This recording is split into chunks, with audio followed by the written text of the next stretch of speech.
This is the matter of Ravello versus Sangalaza, D 18572-482C and R 18205-416R. The parties are present. Counsel, your appearances for the record. Good morning, Your Honor. Sean Lytle, 11640, on behalf of plaintiff Nicholas Ravello, who is present. Pamela Lawson, bar number 5044, for Karen Sangalaza, who is present.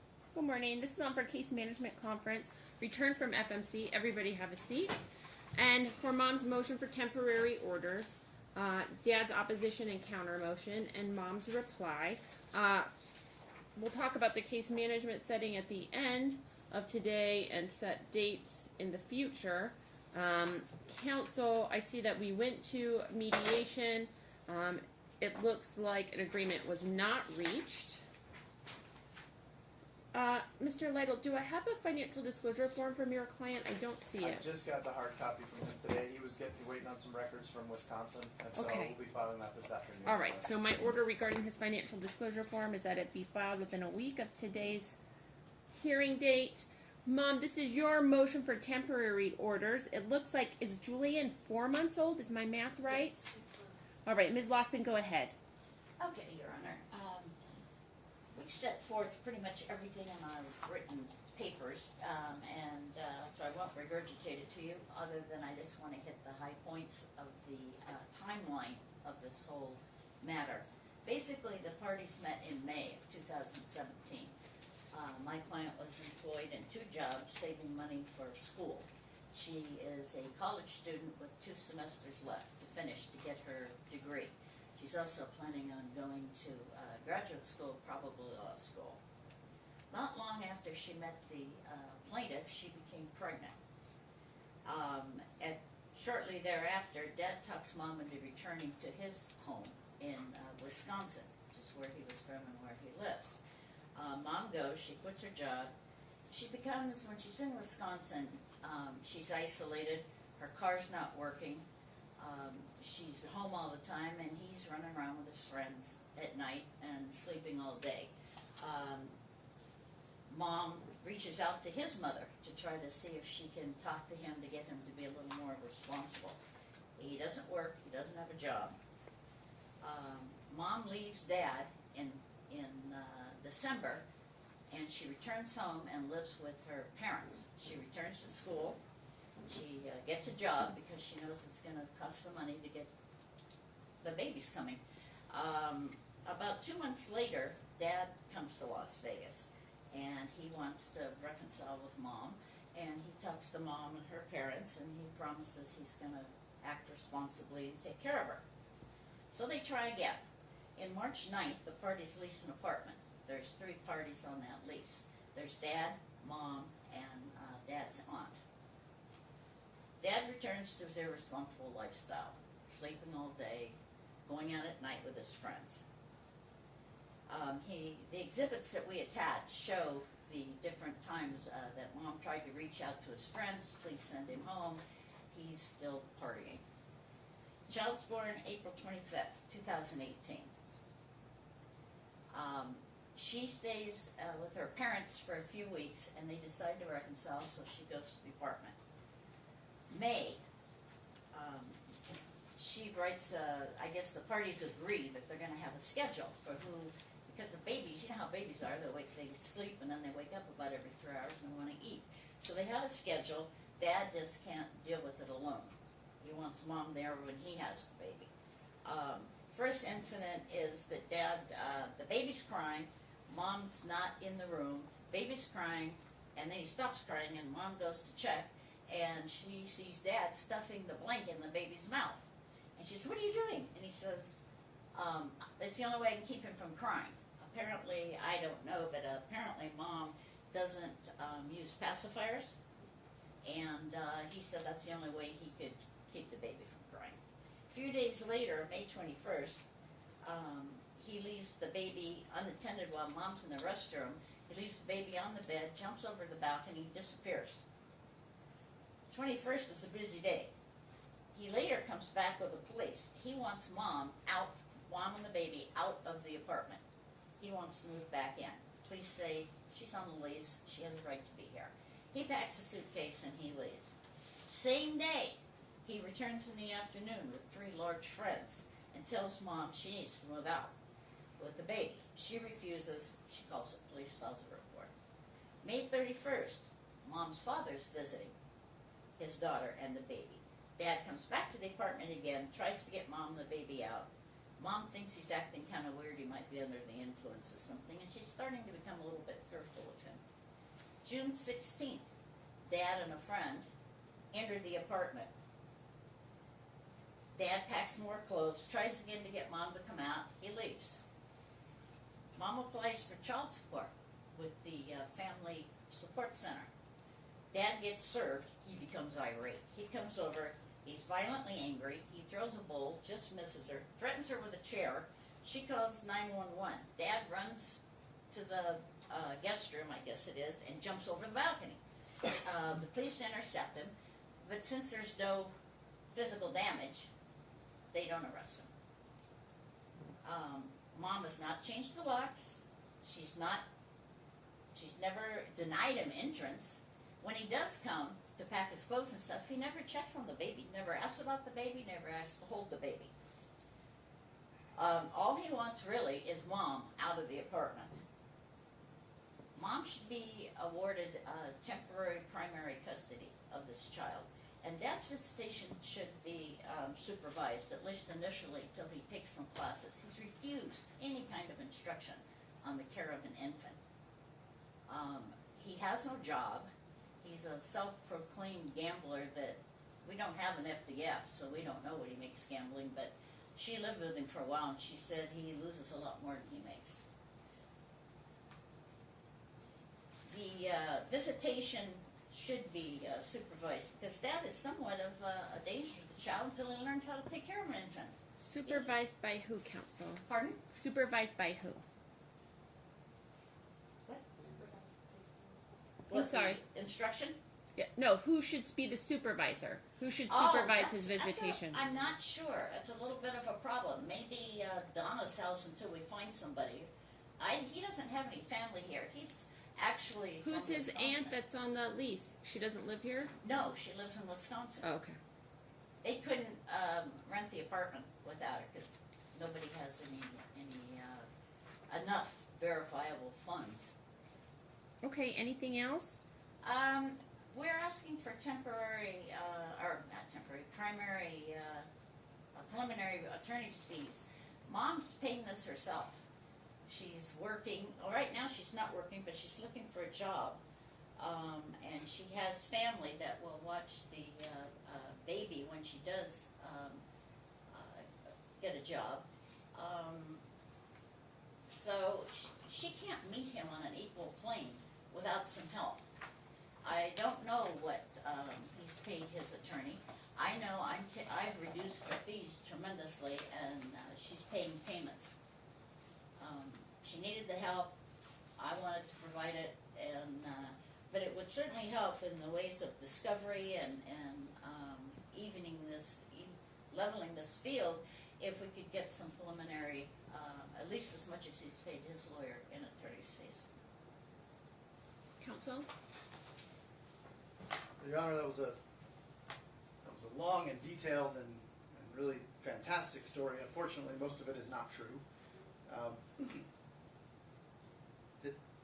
We've also laid out the facts, and I'm not going to belabor them. And what we've done, in contrast to what the defendant in this case has done, is we've actually laid out the defendant's own words, and she's doing exactly what she said she was going to do a couple of months ago. Something snapped the moment this child was born. Everything went off the rails. Up until that point, there was no indication that anything was wrong, and we have serious, serious concerns about Mom's mental health.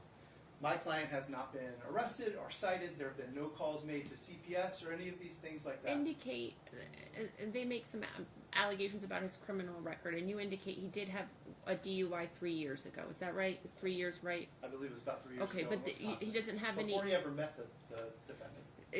They indicate he had a domestic violence and some other violent criminal record. Is that true? He did plead no contest about 10 years ago to in a case in Wisconsin, and he was. What was the nature of that case? So my understanding is that it was a dispute with his college girlfriend. He was. So in that was college. the domestic violence case? Yep. He was Okay. 23 years old at the time. He pled no contest. He got no jail time, a year of probation, which he served with no problem, and that was the end of that. Okay.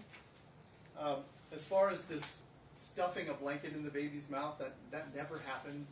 The one of the true things that was in the story, from what I understand, is that for some reason the defendant has some deep-seated objection to the use of any sort of pacifier with this child, and so the child does occasionally just grab whatever is present and chew on it, because that's what babies do. And so there was an incident where the baby was chewing on the corner of the baby's blanket. And at the time, it didn't appear to be any sort of issue, but now, now that we're in litigation over this, it's become, oh, he was abusing the child, he was stuffing a blanket down Mom, what's her going throat. on with the pacifiers? At the time, the baby was 3 weeks old, and I fully breastfeed. So he wasn't a fussy baby. He only cried when he needed to be changed, fed, or he needed to sleep. And I didn't give a pacifier because if he's crying, then I can go ahead and give him milk, or I check to see does he need to be changed. He wasn't a fussy baby, and he was only 3 weeks old. So that's when he was 3 weeks old. What about right now? Right now he's 4 months. He's not fussy. He's not a I don't. Is he using pacifier? What's? I've tried to give him a pacifier, but he I mean, I rejects don't really care. I just need to know what's been happening. Yeah, I try. I asked. Not that about- I don't care. That came out wrong. Not that I don't care. If you want to give him a pacifier or not, that's none of my real business. But Yeah, I've asked his doctor, and breastfeeding counselors about it, but they said it's normal with breastfed children. They usually don't take pacifiers until they're older. okay. So, Sorry, counsel, to No, that's- interrupt. I just needed to clear that up in my mind. it's quite all right. I mean, there was a representation made that when he came back to Vegas, what counsel said was that he promised that he's going to act right and take care of her. Well, if that's a promise he made, then it's a promise that he has kept.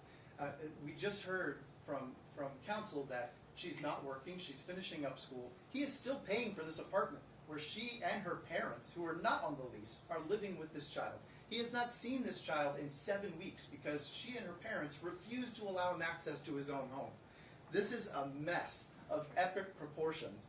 And if you look at the text messages that we attached, it all sort of makes sense. It all makes sense. She's telling him, "You're never going to see this kid. I'm going to make sure this kid hates you. I'm going to sell all your stuff."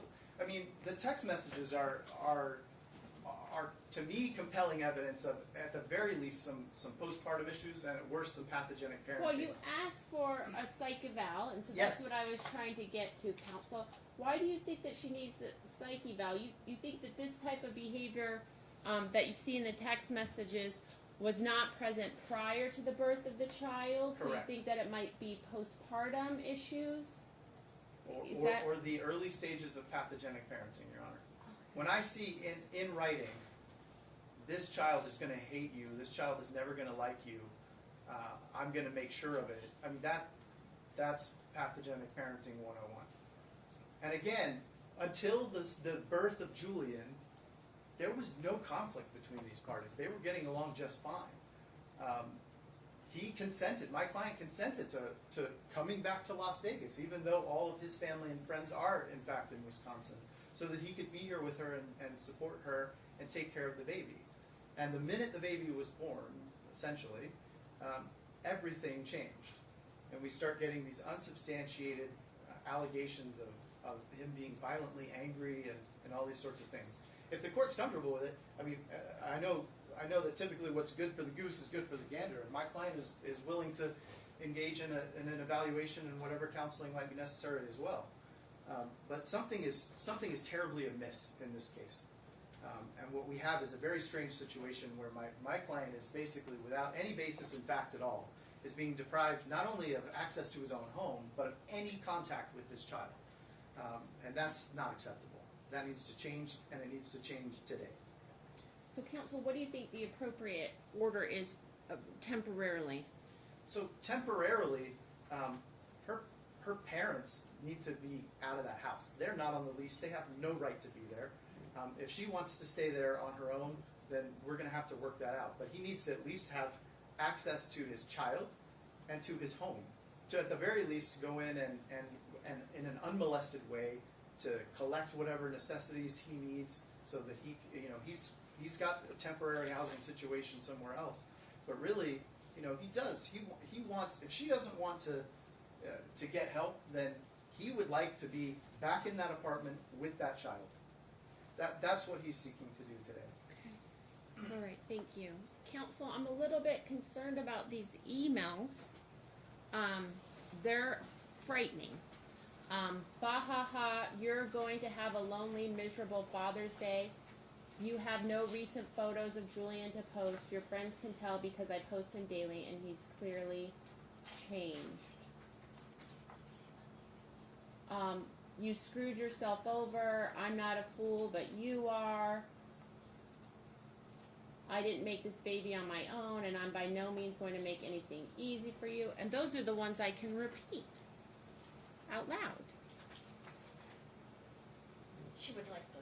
Oh, go ahead. Yes, Your Honor. At the time, I was really hurting for my child. What he doesn't show is my text messages reaching out to him. Are you going to come see the baby? Are you going to help me take care of this baby? Because he decided to leave on his own, and he never came by. He never asked me, how's the baby doing? Does he need anything? And as a new young mother, you see your child, and he doesn't have a father. But you said that you would raise him to hate evil white people. It was at the time I was very, very upset and hurt, but that's not how I raised him. I mean, he's half white. He's got a whole family. That's not what you say in your text Right. messages. It's You not. say the other. Yeah, that was very early when the baby was young. After that, I stopped. The baby is still young. This is very difficult for me to read. Yeah. I mean, after that, I stopped contacting him because I'm no longer, angry and upset. What I have to do is be twice the parent for the baby if his father doesn't want to come see him. So some of these emails, he's asking to see the baby and how is the baby, and you're not responding. Those text messages, if you look at it, I was looking at them. They were never sent. Like an iMessage, if a message is sent, it'll say sent delivered at the bottom, and I never received any of those messages. There was a time also when I didn't have a phone because I was paying attorney fees, food and Not all the this rent, stuff. though. No, not rent. Neither of us were paying rent at the time, but food, taking care of my baby, diapers, very expensive, toys, all kinds of things. And I didn't have a phone for a few weeks, but my parents added me onto their account. Now I have a phone. Okay, anything else you want to tell me? Yes, Your Honor. I have a little issue of his actual residency. He has no ties except this baby to Nevada. On information and belief, he has a Wisconsin driver's license. So would you like to remove the case to Wisconsin? Pardon? Would you like to remove the case to No, Wisconsin? the case would stay here, but he filed it as a resident Well, of was Nevada. he here the 6 weeks prior to the filing? But you also have to be a bona fide resident and want to remain in the state. You want him to file it in Wisconsin? Yeah. I'll This grant is- your motion and we'll send it to Now, Wisconsin this right is now. the home state of the baby, because the baby's Oh, okay, always so been then there. why do I need to hear about his residency? Well, he doesn't have personally, I think he's probably going to return to Wisconsin. He told Mom's dad he was going to return to Wisconsin. Okay. He has a home there. He has nothing here except the baby, which he's never made any attempt to see. I mean, See, he's it been in the seems like house he's like made 4 or 5 times. several attempts to see him No, over the text no. messages. He's been in the house 4 or 5 times. He's never gone to see the baby in the house, in the room, when he's sleeping or anything else. He doesn't have a job. He's irresponsible, and I think he needs to take some classes. She doesn't have a problem with him visiting the child once he will show that he knows how to take care of an infant. He's saying the counsel said that the baby was babies chew on blankets. Not at 3 weeks they don't. They don't chew on blankets, and then stop crying. Mom does say that she will permit a pacifier. The baby just doesn't want it. No, I understand. I just needed to know what was going on. Mom just didn't have a postpartum. She was angry with Dad. She left him in December. You can't say they were happy before. She's not been happy. Well, whether they're Yeah. happy or not happy, or who left who, or whether you're mad, all that's irrelevant for today. No, I'm just replying to what he said because they were a happy couple, and all of a sudden she has a baby now. I she's think a raving- counsel was explaining why he's concerned about the psychological issues and why he made a request Correct. for a psychological evaluation. I didn't take that as a remark as to, their history or past. Oh, I kind of did because Oh. it was in the pleadings. No, the court needs to understand why when we ask for anybody asks for psychological evaluation, why specifically? Is it? And he gave me what his concerns were, that they're perhaps situational, rather than diagnosis that could go on for years. Something different. So I needed to understand that allegation. We also would like to have a drug test of Dad. Dad, and it's legal now, marijuana. He uses pot, and my client says that he uses cocaine. He parties a lot. He goes out at night, and when he acts strangely around her, she thinks it's because he's under the influence, and she knows that he has taken both these drugs. So that's a issue with us, is his drug use. Anything? Well, I mean, Your Honor, again, my client is willing to do whatever he needs to do to have reasonable contact with his only child. But in terms of, I'm baffled, frankly, in this situation where we have a defendant who, with the support of her parents, and we included some text messages from her mother as well, who seems to be participating in some of this as well. But we have a defendant who, with her parents, is essentially unilaterally declaring that I'm going to stay in this apartment, I'm going to sell all your stuff, I'm going to make sure this kid doesn't ever see you, and I'm going to make sure that your reputation and everything about your life is ruined. Meanwhile, he's the one paying the bills. I mean, he's the one, they can say all day long, he needs to get a real job. She doesn't have a real job either, but he's the one who's actually making sure that there's a roof over her head and over this child's head. I mean, the mess that is being created by the defendant here is absolutely Okay, I need out of everybody bounds. to understand something now. I'm not going to order that you live together. So one Right. person is going to live in that apartment, and the person who lives in the apartment is going to pay for the apartment and pay for all of the utilities until further order of this court. Okay? So we're not just going to live there and not pay for everything. Okay? That's not happening. All right? I am going to order a civil standby for the plaintiff to obtain all of his property.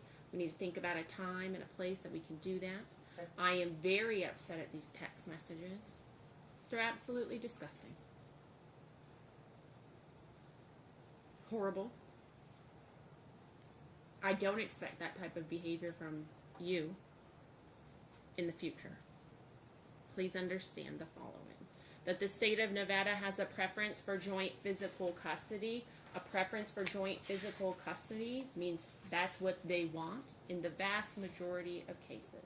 In order for me to make an order that's different from joint physical custody, I have to make specific findings. Today I'm making a temporary order. I have to take into consideration a lot of things. Today, the age of your son is one thing that I take into consideration, but that strikes both ways. All right, he's very young and he needs to develop a bond with both parents. And that bond being developed at this very young age is very important. Although I understand that he's been with you, Mom, solely for a very long time. Dad hasn't been allowed to see him for some time. And your emails are clear that that was your intention, that you raise this child on your own and that you keep this baby to be your own and not his. And I don't think counsel at any part of today has misinterpreted or exaggerated the nature of those text messages. They're horrible. You both will continue talking and communicating via Talking Parents. Dad, do you have Mom's email address? Yes. Okay. And Mom, will you tell us your email address on the record today so that we get the right one? Yes. What's your email address? It's ksandalaza@gmail.com. Is that the one that you have? Yeah. All right. So he's going to set up the Talking Parents account within the next 24 to 48 hours, okay? I'm going to give you a flyer about that. Your counsel will help you and answer any questions you might have. Maybe you're going to get a request from Talking Parents. It's a free resource online to help parents communicate with each other. You two have a very small baby, and communication about his daily routine, how he's doing, how much he's eating, his diapers, everything you have to communicate about. You two can't communicate. These text messages I read are absolutely horrible. You are talking about a lot of other stuff and not this baby, okay? You are in a business relationship going forward. That is the business of raising Julian. I expect you to speak to each other like you speak to your coworkers and your supervisors. I understand that you're both not working now, but let's just imagine that you were, all right? I don't want to see the type of text messages that I have seen from you in the future. Horrible, okay? I need to set an order temporarily that creates visitation until a further order of this court. In the meantime, I'm going to order that the plaintiff take a newborn and infant care class through the county. That class is available free of charge, okay? I'm going to have you take that before your visitation starts. I think that will alleviate a lot of moms' concerns, okay? And it's something mom specifically requested. By making this order, though, I am not, and I don't want you to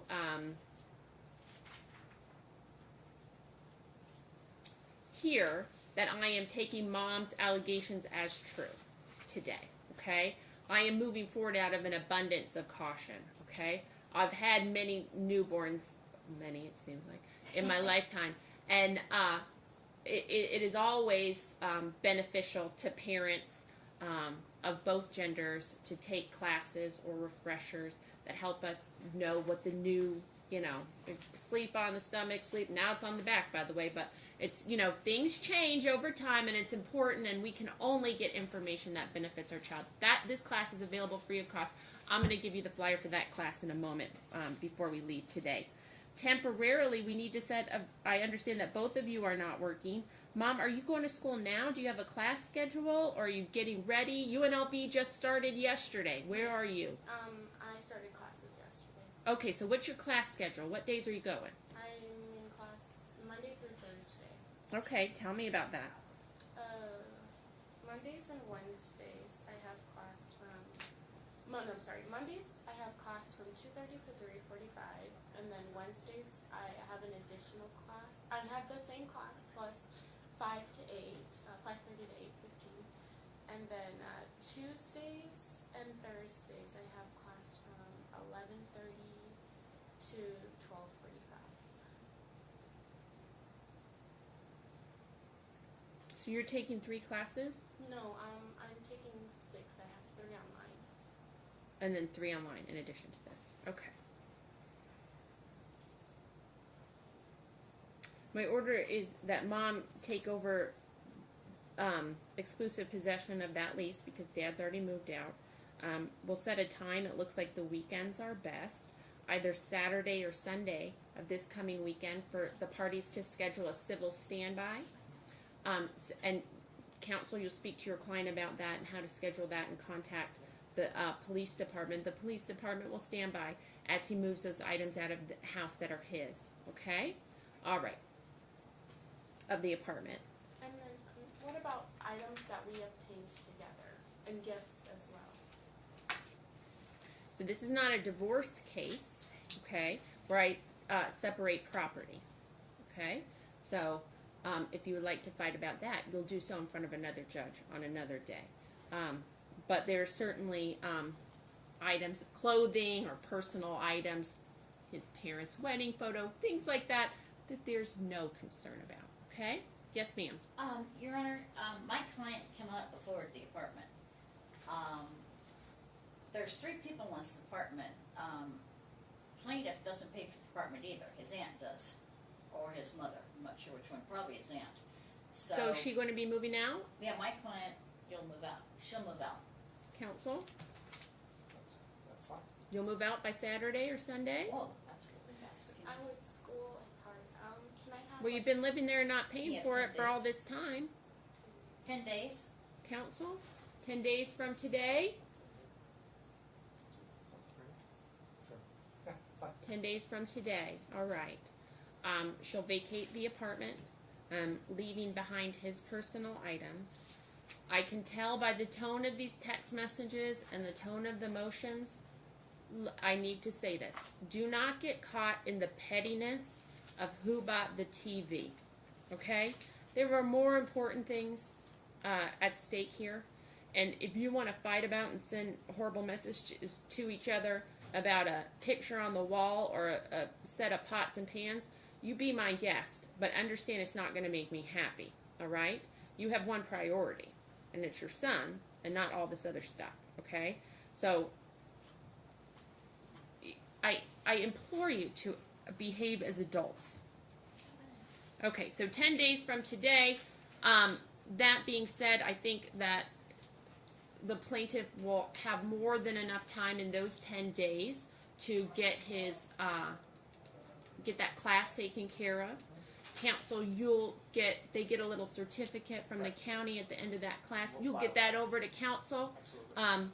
You could file it with the We court just and do serve. file and serve. Absolutely, counsel. I think Okay. that's probably the easiest, all right? And then as soon as that's complete, I think we need to start visitation. Let's talk about all that baby furniture and what are we going to do with that? Now, is the baby sleeping in a crib or who bought it and what's going on with all that? He said she can take all the baby furniture. All right, so and you- he'll replace what he needs. All right, thank you. And so, sir, that'll give you some time to get some furniture and get the things that you need. Is the baby sleeping in a cradle? Is it in a crib right now? What's...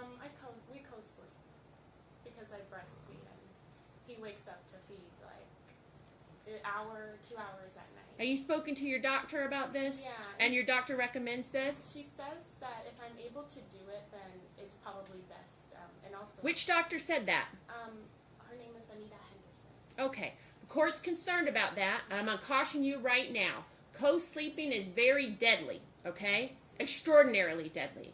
Hundreds of infants die every year. I can't let that go unsaid. The baby sleeps in his crib when he's with you, all right? I implore the both of you to speak to your pediatrician again about that statement and reconsider your position, okay? I'm extraordinarily concerned that your doctor, whom you named on the record, told you to continue to co-sleep with a She 4-month-old. didn't say it, but I brought it up to her. You know, these are my concerns with breastfeeding, and he's constantly waking up at night to eat and eat and eat. And she said, well, if you are comfortable and you're able to do it, then, you know, yeah, with caution, but keep a watch on what you do. But it's common with breastfed children that they will wake up next to their mothers and feed. So I've had a conversation with her. Okay, my order is that you have another conversation with her at your next well check and reconsider this. You are temporarily I'm ordering joint legal custody. This is a legal custody issue. I'm real concerned about it. I want you to do a little bit more research and reconsider your position. So do you have a crib for him? Yeah, crib and a bassinet that I put him in during the day. Okay. And so you'll get all new furniture for the baby. You each will be responsible for the diapers and the wipes and the stuff. He's 4 months old now, but the next 2 months are going to go really quickly, and then he'll be eating solid food soon, and all these things will be changing. That's why I think you need to be in constant communication about his schedule, what he's eating, what's happening with him on Talking Parents. I'm going to order a graduated schedule. I think that it's appropriate. It looks like on Mondays you have class 2 to 3:45, and then Wednesdays it goes to 8:15. Is that right? Okay. And so where are you living now? Is it close to where her apartment was, or is it far away? What is it? It's in the vicinity. Okay. Pretty close? Long-term rental. Okay. So, I believe it's about 2 miles away. oh, okay. It's in Or the I was city. just Yeah. making sure we weren't in Yeah, no, Henderson you're and not. Summerlin, No, and I we're- don't want the little baby in the car for 3 hours Right. to go back and forth. What I think is appropriate is that for at least the next month, on Mondays and Wednesdays, from 1:30 through 8:30, and we need to talk about that for a little bit so that we make sure we have enough time for travel time, that Dad have the baby during that time, okay, when Mom's at school, all right? And then on Tuesdays and Thursdays, that we carve out some time as well. So let me talk to you about your commute. I don't want to set you up for failure to be late or too early. So tell me, you said you have class at 2. So what time do you need to leave to get to class? And do you want Dad to come pick up where you don't know where you're going to live yet, right? I do, with my parents. They have another house? I thought they were They living... don't live in the house. Okay, so they have a house? Yeah, they have Okay. it. Is it close? It's not close. No, it's on the other side of town. It's on northeast of Las Vegas. Okay, so you're going to move in with them in 10 days? Okay. So we need to find a pickup and drop off point that's probably maybe, in the middle so that you can exchange the baby on those Mondays and Wednesdays and on Tuesdays and Thursdays. So let's talk about that. So where would work? What time is it at? Well, you're going to class from 2 to 3:45 and then 2 to 8:15. So on Mondays and Wednesdays, I'm going to have him have the baby while you're in class. So does it make sense for you to drop off somewhere on your way to UNLV? And did I assume UNLV? Is it CSN? You tell me. Yes, it's UNLV. Okay. It can be... And when I went to UNLV, it took me 45 minutes to get there and another 20 minutes to park and walk in. So I don't want to set you up for failure. I don't want to say 1:30, but you really need to get there earlier. You tell me. I need to... And we can have the receiving parent pick up. So that means Dad can pick up from you at Mom and Dad's house, and then when you're done with school, you can pick up from him. My client's happy to do all transportation because his schedule, he makes his own schedule. Sorry? What? So what's your request? He says he'll accommodate what you want. Pick the baby up on Monday and Wednesday. I'd rather drop him off just because of the car situation. What's the car situation? His car is covered in cigarettes. It's just a very unsafe car for a child. And mine is clean, and and I have the car seat, so I can drop him off. What time are you going to drop him off? I can drop him off on Mondays and Wednesdays at let's see, 12. You start school at 2. So what time do you need to drop him off so that you can get to UNLV on time to park and go in? And I don't know. Council, did they have the Scantrons anymore? Did they even do that? I don't know. Okay, so our meeting point. What would our meeting point be? You just said you want to do all the transportation and you want to drop him off at the house. So you don't get a meeting point if you want to do that. So I can drop him off at 1 o'clock. Okay. 1 o'clock on Monday and Wednesday. Okay. Now, do you want him to drop the baby off at your parents' house on Monday and Wednesday evenings? Yes. Okay. Oh, Yeah, I get a car seat. He has to get a car seat. Yeah, he's going to get Don't a worry car about seat. that. Okay. So you're going to drop off. You get out of school at 8:15. What time will you be back at the house? By 9, 45 right? minutes. Yeah, by 9. Okay, so 9 p.m. He'll Monday drop night. off on Mondays and Wednesdays, okay? All right? And then Tuesday and Thursday, you're in class at 11:30 to 12:45. Is that right? Okay, so what, you want to take the baby there on your way to school? So do you want to drop the baby off at 10:30? That's an hour early. Yeah. Yes. Okay, so on Tuesdays and Thursdays, the baby's going to get dropped off at 10:30.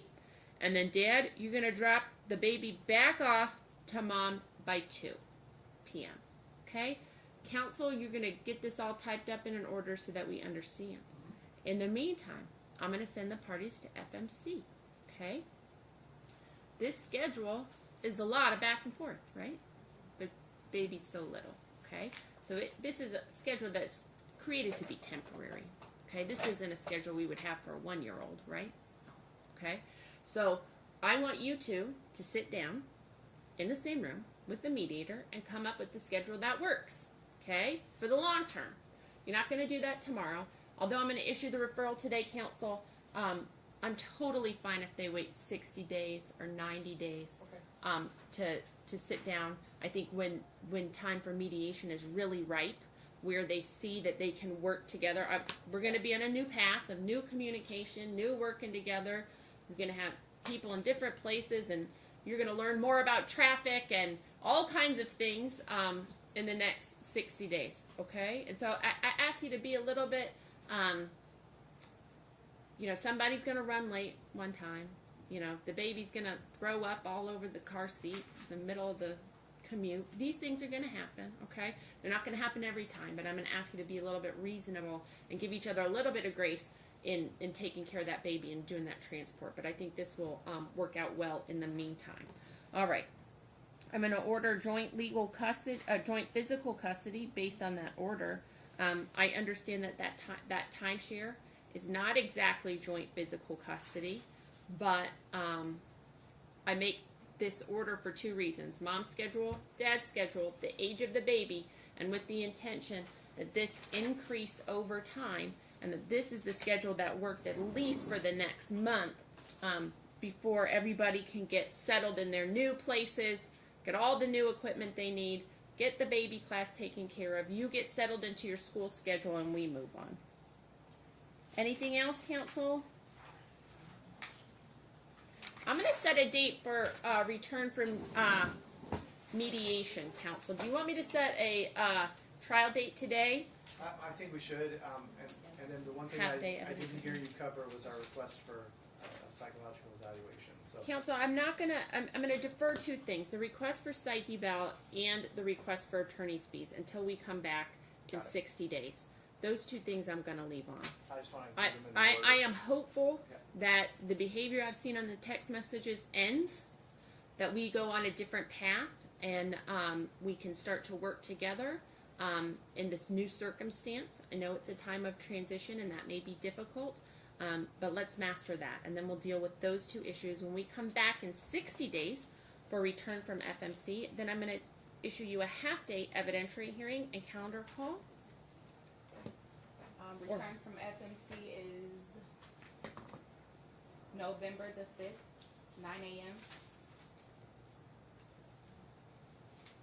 Half-day evidentiary hearing is March the 28th, 1:30 p.m. Calendar call March 7th, 10 a.m.